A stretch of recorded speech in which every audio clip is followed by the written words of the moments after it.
Butter fruit juice ಅಥವಾ avocado juice ಅಂತ ಹೇಳ್ಬೋದು. ತುಂಬ ಜನಕ್ಕೆ ಗೊತ್ತಿಲ್ಲ ಇದು ಹೇಗೆ ಮಾಡೋದು ಅಂತ.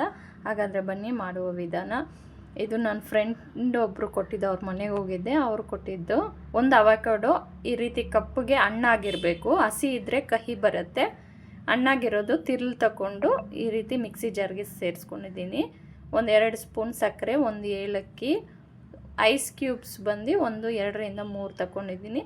ಹಾಲು 1 ಲೋಟ ಕಾಯಿಸಿ ತಣ್ಣಗೆ ಮಾಡ್ಕೊಂಡಿದ್ದೀನಿ. ಹಾಲು ಫಸ್ಟು ಈ ತಿರ್ಲನ್ನ ತೆಗೆದು ಮಿಕ್ಸಿ ಜಾರ್ಗೆ ಸೇರಿಸ್ಕೊಂಡು ಒಂದು ಸ್ವಲ್ಪ ಪೇಸ್ಟ್ ರೀತಿ ಮಾಡಿಕೊಂಡು ಆಮೇಲೆ ಲಾಸ್ಟಲ್ಲಿ ಹಾಲು ಸೇರಿಸ್ಕೊಂಡು ಮಿಕ್ಸಿಗೆ ಹಾಕ್ಕೊಂಡ್ರೆ ಅವಕಾಡೋ ಫ್ರೂಟ್ ಜ್ಯೂಸ್ ರೆಡಿ ಆಗುತ್ತೆ. ಇಲ್ಲಿ ನಿಮಗೆ ಬೇಕಾದರೆ ಜೇನುತುಪ್ಪ ಸೇರಿಸ್ಕೋಬೋದು, ಡ್ರೈ ಫ್ರೂಟ್ ಸೇರಿಸ್ಕೋಬೋದು, ತುಂಬ ಚೆನ್ನಾಗಿರುತ್ತೆ.